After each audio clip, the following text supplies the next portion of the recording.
आप देख रहे हैं आज का मुद्दा। तलाक और गुजारा मुआवजा तय करने के लिए मुल्क भर के हर शहरियों के लिए एक सा कानून बनाए जाने की मांग वाली पिटीशन पर सुनवाई के दौरान सुप्रीम कोर्ट ने मरकजी सरकार को नोटिस जारी करके जवाब दाखिल करने के लिए कहा। तो बहुत से सवाल यहां पर पैदा होते हैं और सुप्रीम कोर्ट ने भी इस मामले को लेकर के सवाल किया है, खासतौर से हुकूमत से, कि इसको कैसे देखा जाए। मेरे साथ बहुत खास मेहमान हैं जो कि इस पर तफसील से बात करेंगे। बहुत अच्छा पैनल है आज का, अगर हम बात करें, क्योंकि इन्हीं मामलों के बड़े जानकार हैं। एक तो आइन के एक्सपर्ट हैं, संविधान के जानकार हैं, तो दूसरा महिलाओं के बीच में, खवातीन के बीच में समाज सेवा कर रही हैं, महिलाओं के मुद्दों को अच्छी तरह से जानती हैं और सभी मज़ाहिब से जुड़ी महिलाओं के मुद्दों को जानती हैं। अंबर जैदी जी, आपका खैर मकदम है, सोशल एक्टिविस्ट हैं आप और लगातार हमारे प्रोग्राम का हिस्सा भी रहती हैं। आपने वक्त दिया इस प्रोग्राम के लिए, आपका शुक्रिया है। और हमारे साथ संजय के चड्डा साहब भी हैं, देश के बहुत बड़े आइन संविधान के जानकार हैं, एक बहुत बड़े सुप्रीम कोर्ट के वकील हैं। और हमारे साथ फोन लाइन पर प्रियंका राणा जी भी जुड़ गई हैं जो कि सोशल एक्टिविस्ट हैं और ये खुशी फाउंडेशन की जनरल सेक्रेटरी भी हैं। प्रियंका राणा जी, आपका भी स्वागत है, खैर मकदम है। सबसे पहले मैं संजय जी आप ही के पास आता हूं। ये जो बात सुप्रीम कोर्ट की तरफ से कही गई है इस अर्जी पर, और सुप्रीम कोर्ट ने भी जो अपना सवाल रखा है, उस सवाल को हम कैसे देखें, यहीं से एक नया सवाल यही पैदा होता है कि किस मजहब के कानून को बुनियाद बनाकर यकसा यानी एक सा कानून बनाया जाए। अगर ये यूनिफॉर्म सिविल कोड की तरफ बढ़ता हुआ कदम भी है तो, या फिर अगर ऐसा कोई कानून बनता है तो किस मजहब की बिना पर बने? देखिए, सबसे पहले तो आज का जो सबसे अहम बात है वो है कि सुप्रीम कोर्ट ने जब इस पे नोटिस किया है केंद्र सरकार को, जो सेंट्रल गवर्नमेंट है, उससे ये कहा है कि आप अगर ये बताइए क्यों ना जो तमाम मुल्क है, पूरे मुल्क में जो तमाम लोग हैं, उनको किसी भी तरीके से रिलीजन, कास्ट, क्रीड, सेक्स और प्लेस ऑफ बर्थ, इन पांचों में से किसी भी तरह से उनसे जो है आपको भेदभाव नहीं करना है। ये हमारा थंब रूल है। लेकिन एक और बड़ी बात सुप्रीम कोर्ट ने कही कि हमको बहुत सावधानी रखनी है, क्योंकि आर्टिकल 25 से लेकर 28 तक जो फंडामेंटल राइट हैं, वो बड़े खसूसी अंदाज में ये बताते हैं कि रिलीजन का जो राइट है, प्रैक्टिस करने का, प्रीच करने का और प्रोपोगेट करने का जो राइट है, वो फंडामेंटल राइट है। क्या ये जो एक बात है, इससे कहीं वो उस राइट में दखलंदाजी तो नहीं हो जाती? तो हम बड़े कॉशियस नोट से ये नोटिस कर रहे हैं। ये तो एक बेस हो गया। अब आता हूं आपके सवाल पे। आपने कहा कि क्या ये एक, देखिए, बहुत अहम बात है। महिलाओं की स्थिति पूरे मुल्क में अगर हम देखें जो है वो कोई इतनी खास अच्छी नहीं है, खास तौर से अगर वहां पे तलाक हो जाता है या जहां पे जो संबंध है परिवार में पुरुष और महिला के बीच में, उसके खामिद और उसकी वाइफ के बीच में अगर संबंध अच्छे नहीं है, तो जो मेंटेनेंस की हालत है, हम कोर्ट में रोज देखते हैं इस चीज को कि सही तरीके से हर एक, और ये बात बड़ी अजीब सी है, क्यों नहीं इस मेंटेनेंस से रिलेटेड लॉ को एक स्टेप अहेड लेते हुए इस पर्टिकुलर लॉ को सेकुलर बनाया जाए। इमरान भाई, एक बहुत लेकिन सेकुलर बनाया जाए, पर सवाल ये ना कि सेकुलर बनाया जाए तो उसमें क्योंकि सभी मज़ाहिब का इसमें कॉन्सेप्ट अलग अलग है, ऐसे में किस मज़ाहिब की बात को, किस मजहब की बात को आगे रखते हुए इस कानून को बनाया जाए, ये तो एक बड़ा सवाल है। एक मैं बहुत अहम बात बताना चाहता हूं। दो प्रोविजन हैं, एक है सेक्शन 125 सीआरपीसी का और दूसरा है डोमेस्टिक वायलेंस एक्ट में। उन दोनों के तहत किसी भी रिलीजन की महिला अपने पुरुष से जो है मेंटेनेंस का या एलिमनी का क्लेम कर सकती है और वो सेकुलर है। वहां पे ये नहीं देखा जाएगा कि वो किस मजहब से बिलोंग करती है। उसको एक फंडामेंटल जो बेसिस तैयार किया गया है, एक सुप्रीम कोर्ट का भी 2020 का एक जजमेंट आया, उस जजमेंट में भी इस चीज को बड़ी सशक्त तरीके से कह दिया गया। एक तरफ से हमारे पास रास्ता खुला हुआ है और हम अब अगर कोई मुस्लिम महिला भी आती है तो उसके लिए एप्लीकेशन अगर हमें लगानी है, या कोई हिंदू महिला आती है उसके लिए हमें एप्लीकेशन लगानी है, तो हम डोमेस्टिक वायलेंस एक्ट के तहत लगा लेते हैं। वो सेकुलर लॉ है, वहां पे ये नहीं देखा जाएगा। तो वहां पे जो फंडामेंटल लॉ है जी। सिमिलरली सीआरपीसी का 125 का सेक्शन है, उसमें जो लॉ है वो सबके लिए बराबर है। तो ये एक एग्जिस्ट कर रहा है, लेकिन फिर भी इसको और परिपक्वता और मजबूती देनी, हम लोग आगे बढ़ चुके हैं, मजबूती मिल रही है। और मुझे ऐसा लगता है अब इस जजमेंट के बाद अब इसमें और क्लियरिटी आ जाएगी। मुझे ऐसा लगता है कि एक बड़ा ठीक है, स्पष्ट लॉ हो जाएगा। मैं आपसे और समझूंगा इसके एटलीस्ट तकनीकी पहलुओं को, एस्पेक्ट और समझूंगा, हमारे नाजरीन भी और इसके तकनीकी पहलुओं को आपसे समझना चाहेंगे। लेकिन मैं अंबर जैदी साहिबा आपके पास आऊंगा कि सवाल एक बड़ा ये भी है कि क्या मुस्लिम, बिलखुसूस मुस्लिम खवातीन की मैं बात करूं, हालांकि आप तो सभी मजहब की खवातीन के लिए काम कर रही हैं, लेकिन क्या इंस्टेंट ट्रिपल तलाक के कानून बनने के बाद भी खवातीन के हुकूक अभी भी पामाल हो रहे हैं? देखिए मैम भाई, बात यहाँ पे अगर हम खाली फैमिली लॉज की बात करें या पर्सनल लॉज की बात करें, तो जो भी पर्सनल लॉज हैं वो ज्यादातर महिलाओं और बच्चों से रिलेटेड हैं। उनसे डायरेक्ट इफेक्ट अगर कोई होता है तो महिला और बच्चे होते हैं उसमें, चाहे आप तलाक की बात करें, मेंटेनेंस की बात करें, अडॉप्शन की बात करें, सक्सेशन की बात करें, तो कहीं ना कहीं जितने भी नियम कानून हैं वो महिलाओं से जुड़े हुए हैं। और उसी के विरुद्ध अगर आप देखें जितने भी क्रिमिनल लॉज हैं उनमें आप देखें तो सीधे इंडियन कॉन्स्टिट्यूशन के जितने भी लॉज हैं उनको फॉलो किया जाता है।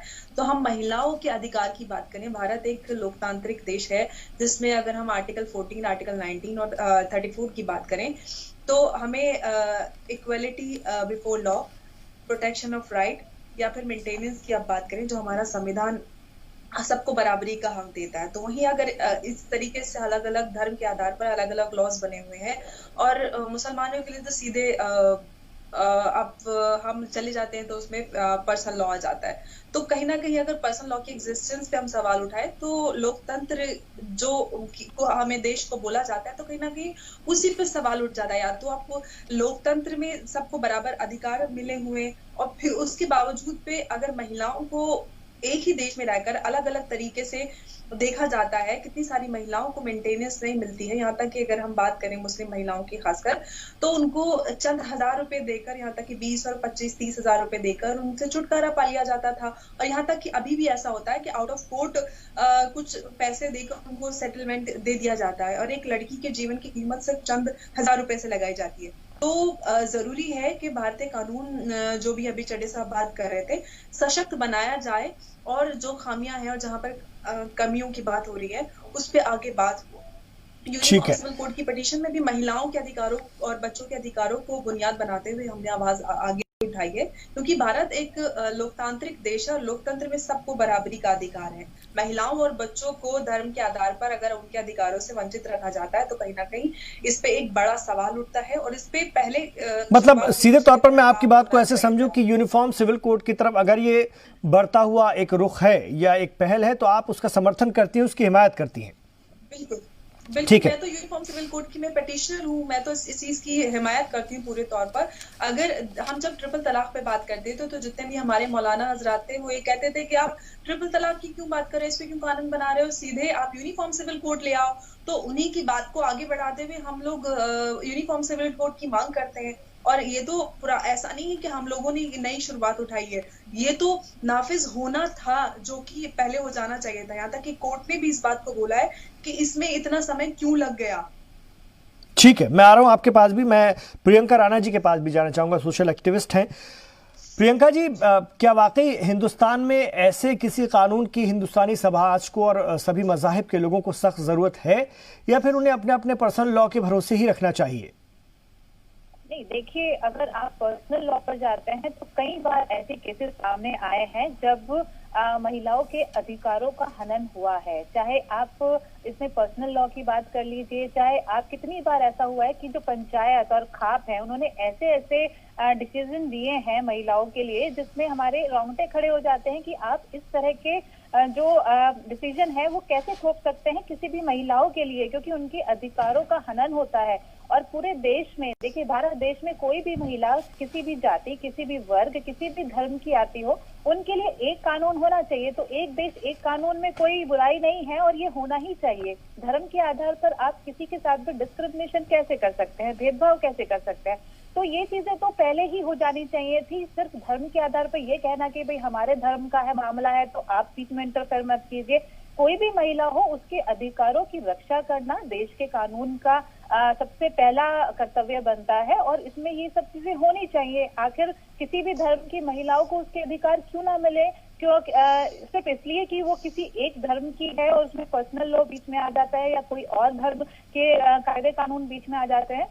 हर एक महिला का अधिकार है कि उसको अधिकारों की उसकी रक्षा की जाए, और कानून को अगर इसमें कोई भी रिफॉर्म, देखिए पूरे देश में रिफॉर्म्स की बात चल रही है, हर जगह आंदोलन चल रहे हैं, अगर सब जगह रिफॉर्म्स हो रहे हैं और पहले भी हुए हैं, हिंदू धर्म में भी हुए हैं, पहले कितनी चीजों को हमने चेंज किया, हमने बाल विवाह को उसमें रिफॉर्म्स लाए, हमने सती प्रथा को बदला है, तो अब पर्सनल लॉ में भी अगर कुछ ऐसी चीजें हैं जो बदलनी चाहिए और महिलाओं के हित में है तो वो फिर क्यों नहीं होना चाहिए? वो बिल्कुल होना चाहिए। और हमारे देश की महिलाओं में आखिर धर्म, जाति और ये सब क्यों? जब हम सेक्युलर, हमारा डेमोक्रेसी हम फॉलो करते हैं, हमारे एक समान हम हर एक धर्म को देखते हैं, तो फिर कानून में और अधिकारों में डिस्क्रिमिनेशन।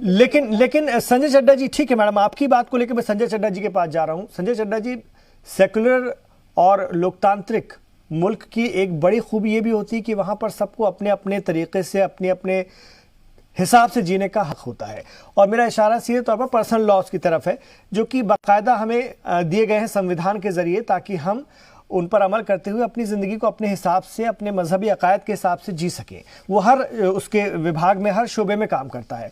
मैं आपसे थोड़ा तफसील से समझ लूं कि हिंदू, ईसाई और मुसलमानों की मैरिज एक्ट क्या कहते हैं, अगर एक एक करके आप समझा दें। पहले हिंदुओं का समझा दीजिए। देखिए, मेंटेनेंस के ऊपर हम लोग अपने आप को रखना चाह रहे हैं। हाँ जी, तो मैं उसमें बता दूं हिंदूज के लिए क्या कानून है।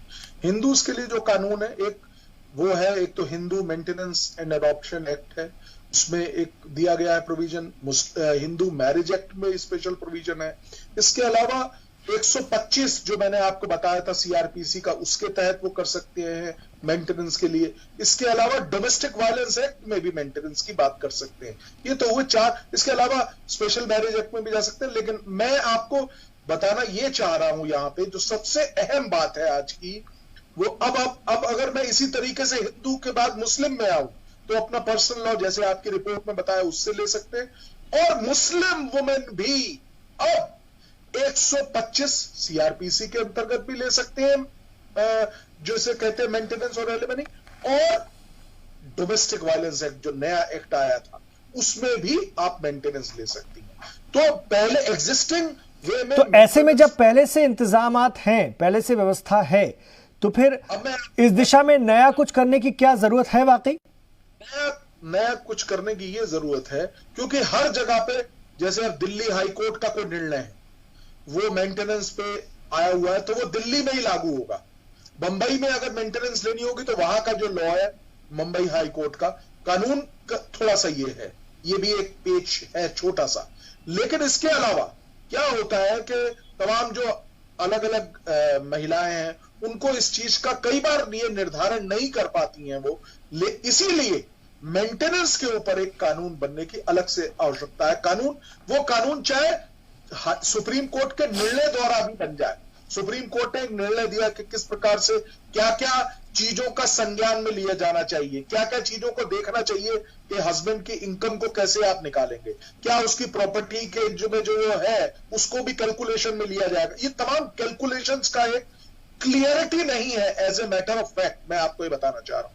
एक तो ये बात, और दूसरी बड़ी जो अहम बात है, जो अभी अंबर जी भी कह रही थी, वो बहुत अहम है कि आप हमारे एक ही मुल्क के अंदर हम जब रह रहे हैं, एक बहन को मिल रहे हैं 100 रुपए और दूसरी बहन को मिलेंगे 50 रुपए, क्योंकि वो किसी और धर्म से बिलोंग करती है, तो ये गलत हो गया ना। तो इसलिए ये बहुत आवश्यक है, बहुत जरूरी है, जो इक्वली प्लेस्ड है उन लोगों को उसी आधार पे जो एक जो क्राइटेरिया जो आए, उस क्राइटेरिया को हर धर्म के लिए लगना चाहिए। इसमें मुझे एक और बात भी बताना चाहूंगा कि किसी भी तरीके से कोई रिलीजियस इंटरफेरेंस भी नहीं हो रही है किसी के धर्म में। देखिए ना, कहां पे आप ना प्रैक्टिस में कोई तरीके से रोक रहे हैं, ना प्रीच करने में किसी को रोक रहे हैं, ना प्रोपोगेट करने के लिए रोक रहे हैं। अगर कोई आदमी इस बात पे कदम ये उठाता है और कहता है कि ये हमारे रिलीजियस पर्सनल लॉज में इंटरफेरेंस है, तो मैं बड़े स्पष्ट शब्दों से कह रहा हूं कि बिल्कुल इंटरफेरेंस नहीं। चलिए, मैं इस पर और तफसील से आप लोगों से बात करूंगा। कई इसके और पहलू हैं जिनको इस वक्त हमारे नाजरीन के लिए हम लोग छूने की कोशिश करेंगे और उससे क्लियर होगा उन्हें कि बेसिकली किस तरह का कानून होना चाहिए, और अगर ये ऐसा बनता है जो सबके लिए एक सा हो तो उसके क्या फ़ायदे हैं और क्या वाकई कोई नुकसान है। इस पर भी बात करने की ज़रूरत है एक छोटे से ब्रेक के बाद।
तलाक पर एक और सवाल। जी हां, गुजारा भत्ता को लेकर के ये बात सामने आई है और इसमें सुप्रीम कोर्ट ने बहुत ही एहतियात के साथ, जब अर्जी गुजार ने कोर्ट से कहा कि सभी मज़ाहिब को मानने वालों के लिए एक सा ये नियम बना दिया जाए या ज़ाब्ता बना दिया जाए, कानून बना दिया जाए, तो इस पर सुप्रीम कोर्ट ने नोटिस दिया है मरकजी हुकूमत को और उनसे सवाल किया है, उनसे इस मामले में जवाब मांगा है। कोर्ट ने ये कहा है कि हम एहतियातन ये नोटिस जारी कर रहे हैं और उन्होंने ये भी कहा है कि क्या आप चाहते हैं कि पर्सनल लॉ को ख़त्म कर दिया जाए। अगर आप ऐसा नहीं कह रहे हैं, लेकिन इस मामले में कुछ भी जो भी कहा गया है वो वास्तव में ऐसा ही है। अंबर जैदी, अगर ये चीज़ें इतनी आसान होती तो ऑनरेबल कोर्ट को क्या इस एहतियात के साथ ये नोटिस जारी करने की ज़रूरत पड़ती, क्योंकि उन्होंने बार बार इस बात को लेकर टिप्पणी की है कि हम अभी इस दिशा में ऐसा नहीं कह रहे हैं, लेकिन जो भी आपको इस दिशा में जवाब देना होगा बहुत एहतियात के साथ देना होगा, क्योंकि सबके अपने पर्सनल लॉ है और इसमें हमें बहुत सावधानी रखनी होगी। देखिए, सावधानी बरतने की जरूरत इसलिए कि कहीं ना कहीं लोग कहीं ना कहीं उनके रिलीजियस सेंटिमेंट हर्ट हो जाते हैं, लेकिन हम सबको समझने की यहाँ पे जरूरत ये है कि बेटियां, महिलाएं, सबकी, हमारे देश की संस्कृति है कि बेटियों को बोला जाता है कि बेटियां सबकी सांझे होती हैं। और यहाँ पे अगर महिलाओं के, बेटियों के अधिकारों की बात होती है, जो मैंने पहले भी बोला, आर्टिकल 14, आर्टिकल 19 और 34, उधर अगर जैसे कि चड्ढा साहब ने जितने भी मैरिज एक्ट और मेंटेनेंस की उन्होंने अलग अलग धर्म के आधार पर उन्होंने पूरा डिस्क्राइब किया, अगर उसको देखें तो सीधे सीधे ये जो आर्टिकल्स हैं उनको कहीं ना कहीं उनकी अवहेलना करता है। हमारा देश एक धर्मनिरपेक्ष देश है, लोकतंत्र है, जिसमें सबके समान अधिकार मिले हुए हैं। अगर एक स्टैंडर्ड यूनिफॉर्म लॉ बन जाएगा सब महिलाओं के लिए मेंटेनेंस को लेकर या फिर उनके और अधिकारों को लेकर, तो उसमें बुराई क्या है? कोर्ट का भी समय बचेगा। और अगर इस तरीके के लॉस की बात करते हैं तो उसमें कहीं ना कहीं भी धर्म बीच में नहीं आता है।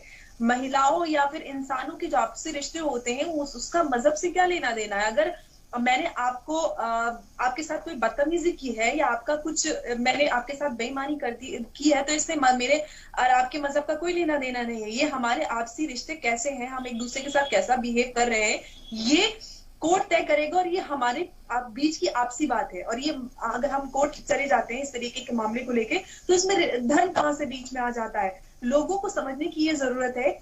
जिस तरीके से और रिफॉर्म्स हो रहे हैं, ट्रिपल तलाक पे बात हुई और लोगों ने उस चीज को एक्सेप्ट किया, समझे। हालांकि बहुत बहसमबाजी हुई और काफी लड़ाइयां हुई, लोगों बहुत गहमा गहमी रही, उसके बावजूद कहीं ना कहीं, लेकिन आज भी इम्प्लीमेंटेशन सही से नहीं हो पा रहा है, लोग उस चीज को एक्सेप्ट नहीं कर पा रहे हैं। और जैसे कि मेंटेनेंस को लेकर या फिर अडॉप्शन सक्सेशन को लेकर जो हमारे खासकर मैं मुस्लिम कम्युनिटी की बात करूं, उसमें कहीं ना कहीं अभी बहुत काम करने की जरूरत है। कोर्ट में जिस तरीके से सवाल उठा है, हालांकि कोर्ट इस तरीके से किसी मामले पे कोई भी खुली तौर से टिप्पणी देते हुए थोड़ा सा हिचकिचाहट नजर आती है, पहले भी और आज भी। लेकिन जो आर्ग्यूमेंट के दौरान सवाल कोर्ट की तरफ से ये हुआ कि इन सारी चीजों में इतना समय क्यों लगा, ये पहले इस पे शुरुआत होनी चाहिए थी, इतना समय क्यों लग गया। 73 साल हमारे देश को आजाद हुए हो चुके हैं और आज भी हमारे देश में लोगों को समान अधिकार नहीं मिले हैं, जबकि हमारा देश एक धर्मनिरपेक्ष देश है, लोकतंत्र है, बहुत बड़ी दुनिया का सबसे बड़ा लोकतंत्र है। तो ठीक है, हम अगर अपनी ठीक महिलाओं को ही समान लेकिन अधिकार प्रियंका जी, नहीं आप दे लोग पाते तो हैं, और लोगों के इस बीच तरह में बात काम कर रहे हैं, आप हो अंबर जैदी हो, आप लोग तो लोगों के बीच में काम कर रहे हैं। जब इस तरह की बात आती है तो प्रतिक्रियाएं क्या आती हैं, अलग अलग कम्युनिटी की तरफ से क्या प्रतिक्रियाएं आती हैं, क्योंकि हर किस्म की, हर खवातीन के बीच में, हर मजहब को मानने वाली खवातीन के राब्ते में आप लोग रहती हैं? जी देखिए इमरान भाई, जब मैं ट्रिपल तलाक पे काम कर रही थी, मैंने 5-6 सालों इस पे काफी रिसर्च की और अलग अलग स्टेट में अलग अलग विक्टिम्स से मिली, तो उनका सबसे बड़ा इशू यही आता था, मेंटेनेंस उनको नहीं मिलती थी। उनका शौहर उनको छोड़ के दूसरी शादी कर रहा है, कोई गांव में है तो शहर में शादी कर ली, और शहर में है तो दूसरी जगह शादी कर ली, और उसके बाद उनको गुजारा भत्ता, मेंटेनेंस, खर्चा, बच्चे, कोई अता पता नहीं है। तो यही 2 इशू सबसे ज्यादा आते थे। बिल्कुल, ये बड़ा इशू आता था। यही बात मैं प्रियंका जी आपके पास लेकर आना चाहूंगा। क्या दिक्कतें महिलाओं को पेश आती हैं और जो लोग इसकी मुखालफत करते हैं उनके तर्क क्या रहते हैं प्रियंका जी?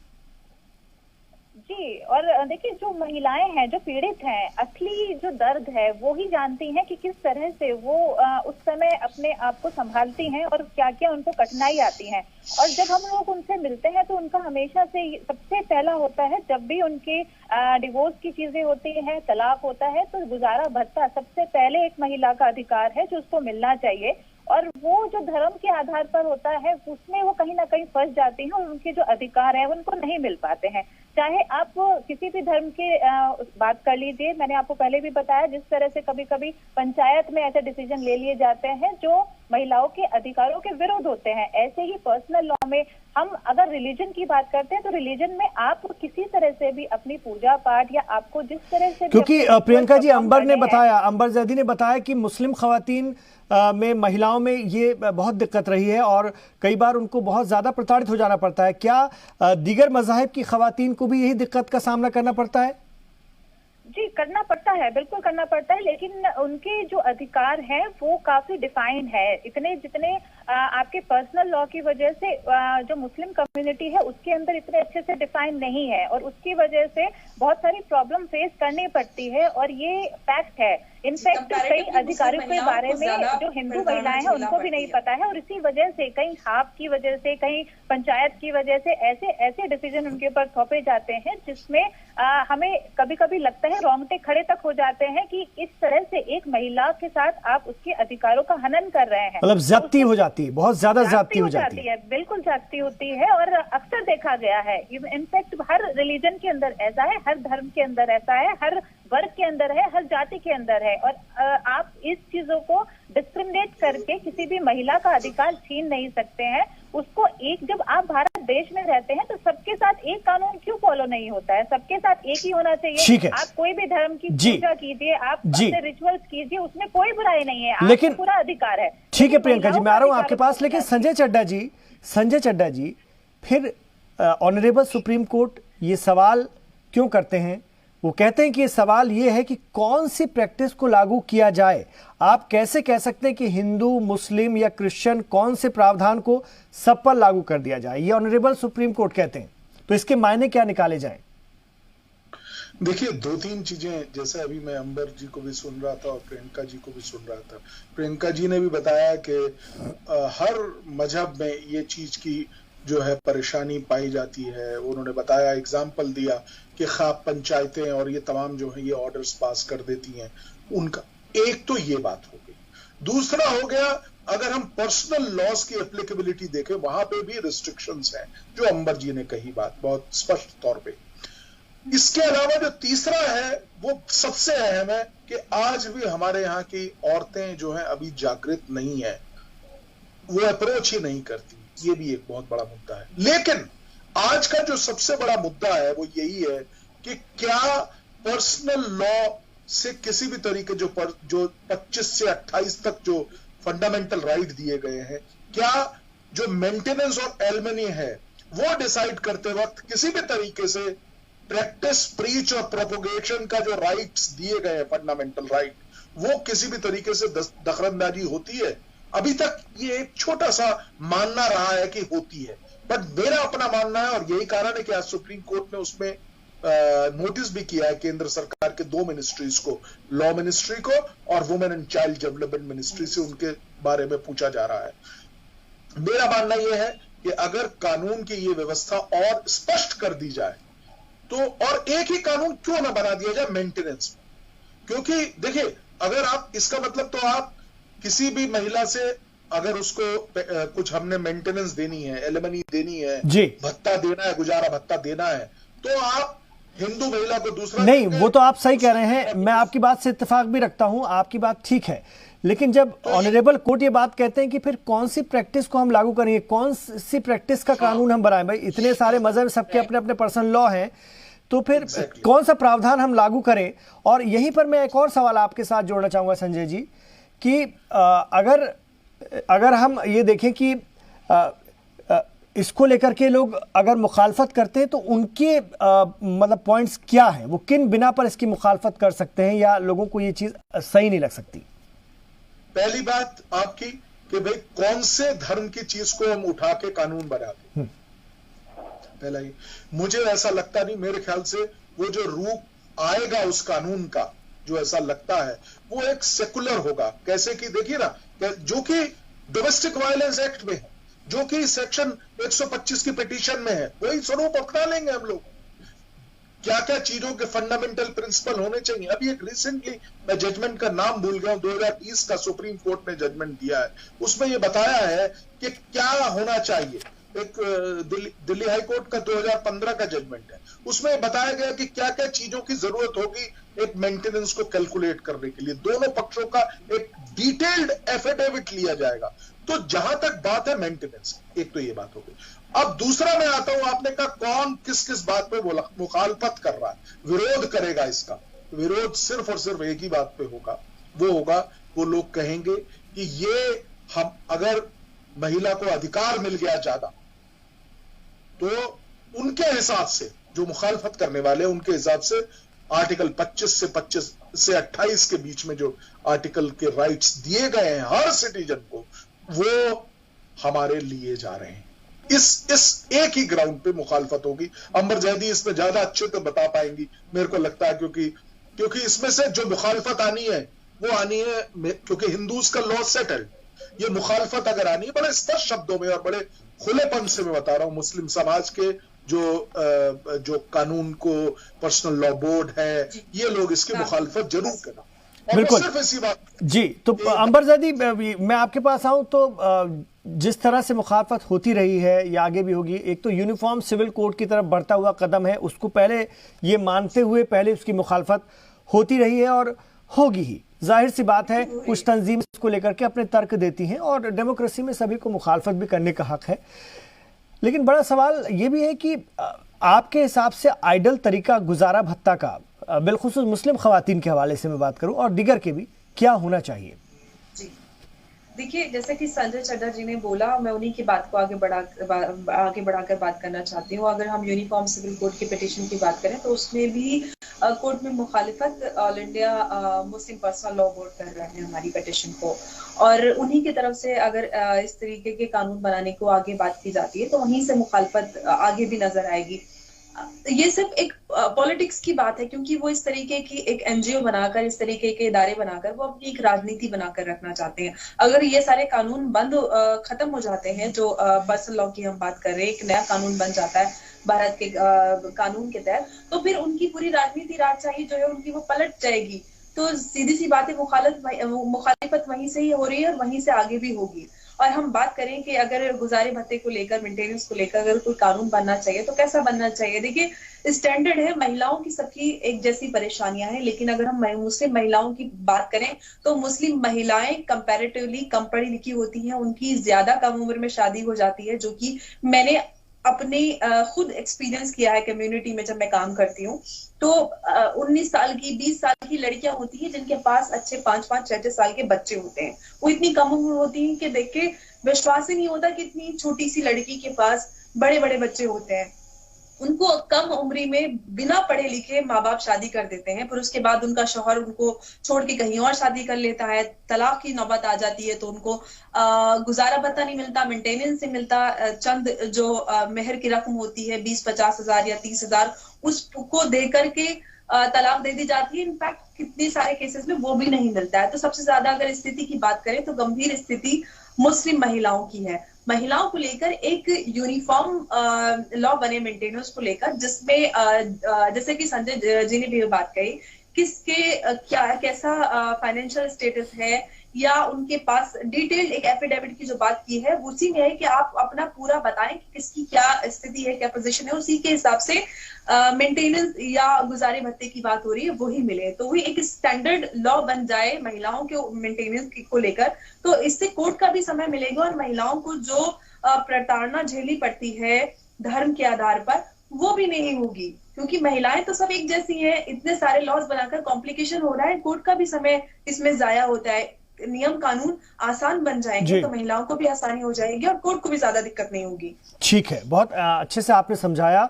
मैं प्रियंका राणा जी के पास भी जाऊंगा, लेकिन एक छोटा सा ब्रेक हमें यहाँ पर लेना होगा। ब्रेक के बाद इस पर और तफसील से बात करेंगे। मुझे लगता है आज की चर्चा आपको समझ में भी आ रही होगी, अच्छी भी इसलिए लग रही होगी क्योंकि हम लोग कोशिश कर रहे हैं कि थोड़ा सा डिस्क्राइब करें उसको, क्योंकि कानून का मसला है और अगर इस तरह का कानून बनने जा रहा है या बनने की कोशिश होती है तो फिर वो होना कैसा चाहिए, उससे क्या फ़ायदे होंगे, क्या एतराज़ात हो सकते हैं, तमाम बातें करनी चाहिए। एक छोटा सा वक्फा।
गुजारा भत्ता के हवाले से एक अर्जी लगाई गई थी सुप्रीम कोर्ट में। इसे यूनिफॉर्म करने की बात कही जा रही है, समान करने की बात कही जा रही है, ताकि जो अलग अलग मज़ाहिब की ख़वातीन के साथ जो कई बार ज़्यादती हो जाती गुजारा भत्ता को लेकर के, वो ख़त्म की जा सके। इसको दूसरे तरीके से देखा जा रहा है कि यूनिफॉर्म सिविल कोड की तरफ बढ़ते हुए कदम है। हालांकि ऑनरेबल कोर्ट ने मरकज़ी हुकूमत से सवाल पूछा है कि क्या पैटर्न होना चाहिए, आप भी इसके बारे में बताइए, और उन्होंने बहुत एहतियात भी इसमें बरती है, क्योंकि बहुत से अभी मज़ाहिब हिंदुस्तान में ऐसे हैं जिनके अपने पर्सनल लॉ हैं, ख़ासतौर से मुसलमानों के, क्रिश्चियन के, पारसीज के। मैं आपके पास आऊंगा प्रियंका राणा जी, क्योंकि एक दूसरी अर्जी भी लगाई गई जिसमें कहा गया है कि सभी नागरिकों के लिए एक समान ग्राउंड पर तलाक का भी सिस्टम होना चाहिए, समान तलाक संवैधानिक भावना के मुताबिक हो, और इस मामले में भी जो विषमताएं उसे दूर करना चाहिए। इससे क्या मकसद हो सकता है? समान ग्राउंड तलाक को लेकर के कहने का मतलब क्या है आपके मुताबिक? देखिए, अगर आप तलाक की बात करते हैं तो आपको याद होगा जब 3 तलाक पर आया था, डिसीजन आया था, तब सब लोगों ने विरोध किया था। खासतौर से मुस्लिम कम्युनिटी के कुछ लोग जो ज्यादा इसका विरोध कर रहे थे, वो ये कह रहे थे कि नहीं, हमारे इस्लाम में तो 3 तलाक होता ही नहीं है हमारे। लेकिन उसके बाद जब होता नहीं है, उसके बाद भी 3 तलाक, सिर्फ अगर बीवी का खाना पसंद नहीं आ रहा है तो आप 3 तलाक बोल करके उसको छोड़ दे रहे थे। जब आपको बीवी की कोई छोटी सी छोटी बात पसंद नहीं आ रही थी, बहाना बना करके आप फोन पर 3 तलाक दे रहे थे। तो इस तरह की चीजें होती हैं समाज के अंदर। ये एक्सेप्ट करना पड़ेगा कि हमारे बीच में ये सब चीजें, महिलाओं के अधिकारों का हनन हो रहा है, डिस्क्रिमिनेशन होता है, और इन चीजों को, और बिल्कुल आप सही कह रही हैं। अभी भी ये सख्त कानून बनने के बावजूद भी जी सलाम ने अभी कुछ दिनों पहले दिखाया था, हैदराबाद की एक महिला है, उन्होंने नाइजीरियन नजाद एक शख्स से शादी उनकी कर दी गई थी और वो यूएस में 5-6 साल उन लोग अच्छे रहे। वो हिंदुस्तान आई तो उनके पति ने वहाँ से उनके पिता को फ़ोन किया और कहा कि आपकी लड़की से अब मैं तलाक लेना चाहता हूँ। उसने इंस्टेंट ट्रिपल तलाक बोलते हुए कहा कि अब तलाक हो गया। तो वो कह रही थी कि हिंदुस्तान के कानून के मुताबिक वो महिला और उनकी माँ कि हमें न्याय दिलाया जाए। ये वो शख्स जो है नाइजीरियन है और वो यूएस में रहता है। ये हालात है जी। अब आप देखिए, जो यूएस में रहते हैं वो भी इस तरह की अगर हरकतें कर रहे हैं, तो जो यहाँ के, जो आप हिंदुस्तान में जो पढ़े लिखे लोग नहीं हैं, जिनको ज्यादा जानकारी भी नहीं है, वो भी आप कानून को अपने हाथ में लेकर के, ताक पर रख करके महिलाओं के साथ इस तरह की हरकतें करते हैं। तो ऐसी महिलाओं को आखिर उनका अधिकार क्यों ना मिले, सिर्फ इसलिए कि वो किसी एक धर्म से आती हैं, या उनके साथ क्योंकि पर्सनल लॉ ये कहता है कि नहीं जी, हम लोगों को तो अपने रिलीजन का एक राइट होता है, हम लोग उसी अधिकार में काम करेंगे, महिलाओं को वो अधिकार नहीं देंगे जो दूसरी महिलाओं को मिलते हैं। तो इस तरह की चीजें हमारे देश के अंदर नहीं होनी चाहिए। हमारा देश के अंदर एक कानून होना चाहिए, चाहे वो कोई भी महिला हो, किसी भी जाति या वर्ग की। तो हर एक महिला को उसका अधिकार देना हमारी जो है प्रायोरिटी होनी चाहिए। सिर्फ इसलिए ये कह देना कि एक मुस्लिम धर्म की जो महिला है, उनका अपना एक अलग रिलीजन है, उनका पर्सनल लॉ है, उनको वो अधिकार ना मिले, तो ये तो एक तरह से उनके अधिकारों का हनन हुआ ना। एक महिला क्यों सफर करे, क्यों अपने उसके बच्चों को वो राइट ना मिले, क्यों उसके पति उसके साथ इस तरह से जागती करते रहे। अगर उसको छोटी सी बात के लिए आप तलाक दे देते हैं और उसके बाद उसको गुजारा भत्ता भी नहीं मिलता है, तो क्या उसका अधिकार नहीं बनता है कि उसके पति से उसको वो अधिकार दिलाए जाएं जो उसकी जायज मांगे हैं, उसको दिलाया जाए, उसके बच्चों को उसका हक दिलाया जाए। तो मुझे लगता है कि पूरे देश के अंदर हर एक नागरिक को जो रिफॉर्म्स हो रहे हैं, जो महिलाओं के अधिकार हैं, उसके लिए खड़ा होना चाहिए। और अगर देखिए, हर देश में कुछ ना कुछ लोग तो ऐसे कट्टरपंथी होते ही हैं जो हर चीज के अंदर अपनी टांग घुसाते हैं और हर चीज के अंदर ऑब्जेक्शन करते हैं कि नहीं जी ये नहीं होता। पहले भी बहुत सारे रिफॉर्म्स हुए हैं और जब तक हमारा देश है वो रिफॉर्म्स होते रहेंगे और इसी तरह से हमारा समाज भी सुधरता रहेगा। संजय जी कुछ कहना चाह रहे? जी मैम आ रहा हूं आपके पास। संजय जी कुछ कहना चाह रहे थे। और संजय जी, अगर आप जो बात कहना चाह रहे हैं उसमें मैं ये भी एक सवाल जोड़ दे रहा हूं कि जो एक और अर्जी लगाई गई है उसके भी मायने में आपसे समझना चाह रहा हूं कि आप गाइडलाइन तय करें कि सभी जो नागरिक हैं देश के, उनका तलाक भी एक ही ग्राउंड पर हो। देखिए, मैं दो बातें, पहले प्रियंका जी की बात पे ऐड करना चाहूंगा। लॉ डायनामिक होता है, लॉ स्टैटिक नहीं। जैसे जैसे समाज की जरूरत है उसके आधार पर लॉ भी बदलता है, पहली चीज। दूसरी, अंबर जैदी जी ने बात कही कि कई बार देखा जाता है कि मुस्लिम महिलाओं में जो है उनको वो मेहर की रकम देके और खत्म कर दिया जाता है, अपना कोई नाता नहीं है। ये बात सही है, कारण अगर ये तलाक हो जाता है तो आप डोमेस्टिक वायलेंस एक्ट में भी नहीं जा सकते, तो आप 125 में भी नहीं जा सकते। ये मैंने अभी रियलाइज किया और मैंने सोचा, इसलिए ये बहुत बहुत अहम है इमरान भाई आज के परिप्रेक्ष्य में कि मुस्लिम महिलाओं को भी वही न्याय मिलना चाहिए जो न्याय बाकी लोगों को मिल रहा है। और अगर ऐसा प्रतीत होता है, ऐसा लगता है कि इस तरीके का अगर सिर्फ मेहर देके 25,000 रुपए देके और 2-3 बच्चे हैं उनके साथ उसको रहना पड़े, तो आप खुद समझ सकते हैं कि कितना ये गंभीर मसला है, बहुत सीरियस इशू है। तो ये तो एक बात मेरे जहन में आई थी, मैंने आपसे शेयर करी।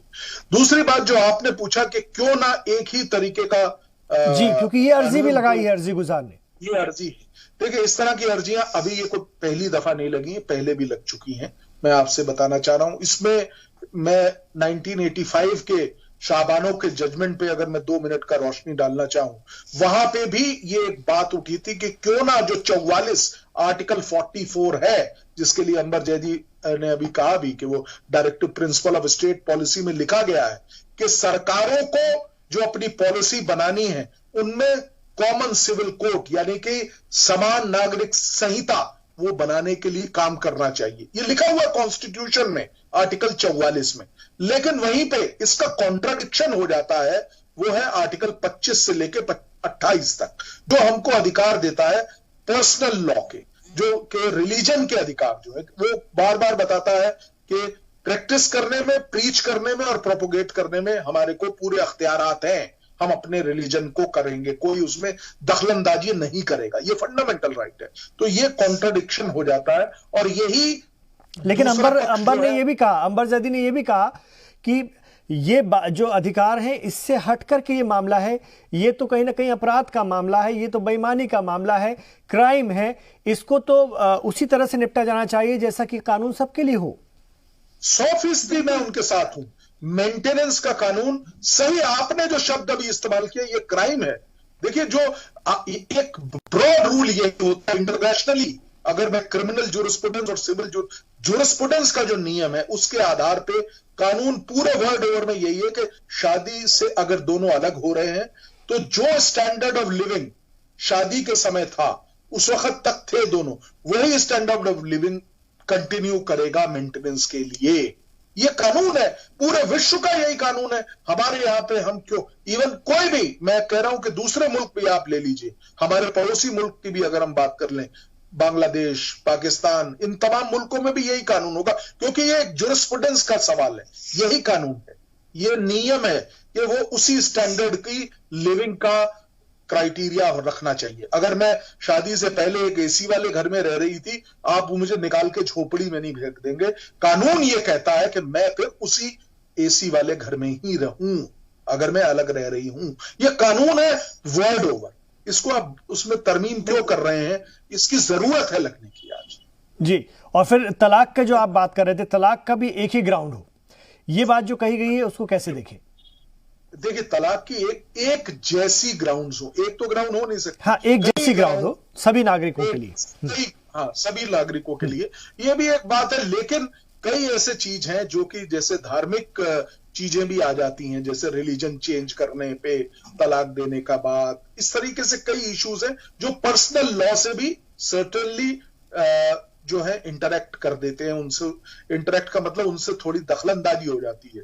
तो इसलिए वो एक मुझे ऐसा लगता है कि कानून बनाने वाले जब लोग, तो वही तो सवाल पैदा हो रहा है, वही सवाल पैदा हो रहा है संजय जी, अंबर जी, प्रियंका जी, कि अगर इस तरफ हम कदम बढ़ाएं या बढ़ते हैं तो कोर्ट जो बात कह रहे हैं कि वाकई बहुत एहतियात बरतने की जरूरत है, क्योंकि ये इतना सीधा मसला नहीं है जितना कि दिखता है, जितना कि आप लोगों ने अच्छे से समझाया। लेकिन अगर ऐसा होता तो ये कब का हो चुका होता।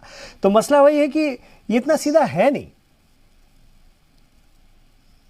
थोड़ा सा मेरा मानना है, मैं एक लाइन बोल देता हूं, थोड़ा सा मुझे मानना है कि पेचीदगियां हैं, लेकिन जैसा मैं ऐसा मानता हूं कि देखिए, कोई भी कदम उठाने से अगर, क्योंकि इसकी अच्छाइयां और बुराइयों को नापिए आप, मुझे ऐसा लगता है इसमें अच्छाइयां ज्यादा हैं। वो जो दबी हुई कुचली हुई महिलाएं हैं उनके लिए कानून की व्यवस्था मजबूत और सुदृढ़ होनी चाहिए, इसलिए ये अच्छाइयां ज्यादा हैं। तो मैं तो इसका पुरजोर तरीके से इसका सहमति देता हूं कि ये जो कानून जिसमें आज नोटिस दिया है ये होना चाहिए। अंबर जी, प्रैक्टिकल तौर पर अगर हम देखें, आप तो मैं बिलखुसूस मुसलमानों के हवाले से इसलिए आपसे बात कर रहा हूं कि आप मुस्लिम खवातीन के बीच में भी काम कर रही हैं, उनके मर्द हजरात के भी रिएक्शंस आपको मिलते रहते होंगे और उलमा हजरात के रिएक्शंस भी आपको मिलते रहते हैं, धर्मगुरुओं के, कम्युनिटी के दानिश्वरों के भी रिएक्शंस आपको मिलते रहते हैं। तो क्या कम्युनिटी इस चीज़ को जल्दी एक्सेप्ट कर लेगी, क्योंकि अब इंस्टेंट ट्रिपल तलाक को लेकर तो कानून बन ही चुका है, उसके बाद ये तरमीम?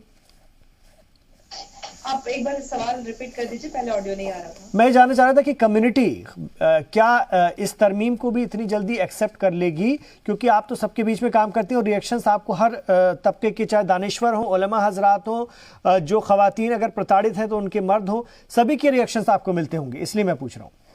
जी बिल्कुल आसान सफर नहीं होने वाला अगर हम इसके ऊपर आगे कानून बनाने की बात करते हैं, यूनिफॉर्म सिविल कोड के ऊपर बात करते हैं। यूनिफॉर्म सिविल कोड को लेकर खासकर बहुत सारे मिसकंसेप्शन है हमारे समाज में, तो उस पर बात होने की जरूरत है, लोगों को समझने की जरूरत है, अवेयरनेस की जरूरत है कि यूनिफॉर्म सिविल कोड क्या है, या अगर कोई यूनिफॉर्म लॉ बनता है तो उससे कैसे, क्योंकि हमारे देश में यूनिफॉर्म सिविल कोड अपने आप में एक सियासी मुद्दा भी है, और जब इस तरह की बात होती है तो बहुत सारे लोगों के कान खड़े हो जाते हैं, बहुत सारी मुखालफत पहले से शुरू हो जाती है, बहुत सारे पूर्वाग्रह भी होते हैं, और कहीं ना कहीं उसको लेकर के एक बड़ी बहस होना शुरू हो जाती है और तरह तरह की नजर से उसको देखा जाने लगता है।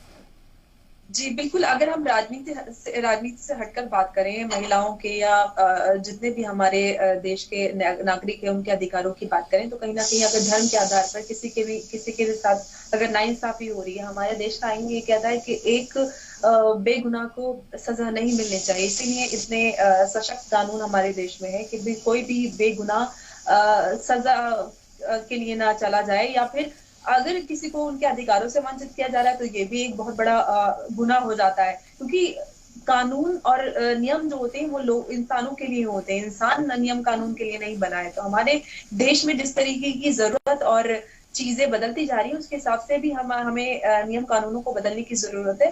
अब लोग भी अवेयर हो रहे हैं, लेकिन खासकर महिलाओं को अगर लीगल अवेयरनेस की जरूरत है तो हम इस पे अवेयरनेस कैंप्स भी चलाते हैं। महिलाएं अपने अधिकारों को लेकर बिल्कुल भी अवेयर नहीं है, उनको समझने की जरूरत है कि हमारा आईन हमें कौन कौन से हकूक दे रहा है और हम किस कानून के तहत अपने लिए, अपने हक के लिए आवाज उठा सकते हैं। तो ये बहुत बड़ा सवाल है।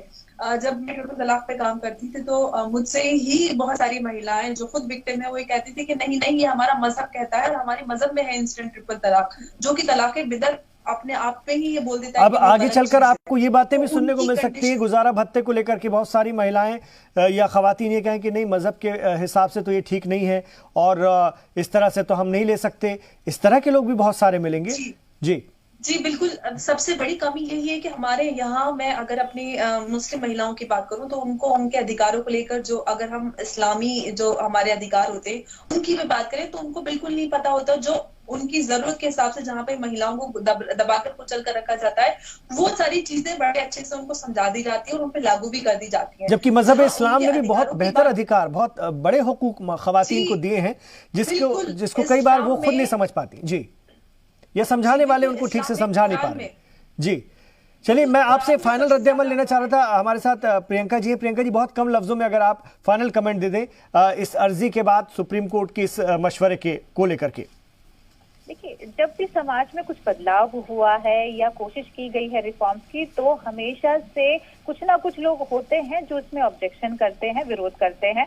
तो ऐसे विरोध का हमें ध्यान नहीं देना है, हमें सिर्फ अपने समाज को सुधारने के बारे में सोचना है, जो महिलाएं हैं उनके अधिकारों के बारे में सोचना है और किस तरह से हम उनको सशक्त बना सकें, उनके अधिकारों की रक्षा कर सकें, ये हमारी प्रायोरिटी होनी चाहिए और उसी पर हमें काम करना चाहिए। बहुत शुक्रिया आप तीनों का, और हम वक्त वक्त पर बैठेंगे इस मुद्दे पर। मुझे लगता है और भी बातें होंगी जैसे जैसे चीज़ें आगे बढ़ेंगी। अगर इस सिमत में अब जो जवाब आता है हुकूमत की जानिब से, और देखना ये होगा कि क्या कुछ आता है और कैसे बात आगे बढ़ती है, उस पर हम लोग चर्चा करते रहेंगे। जी सलाम आपका मंच है और तमाम तरह के बातें यहाँ से जाती रहनी चाहिए। कौम के हवाले से भी, मुल्क के हवाले से भी और मिलत के हवाले से भी हमारी कोशिश यही रहती है। तो नाज़रीन, इस खास चर्चा में इतना ही, लेकिन आप रहिए जी सलाम के साथ।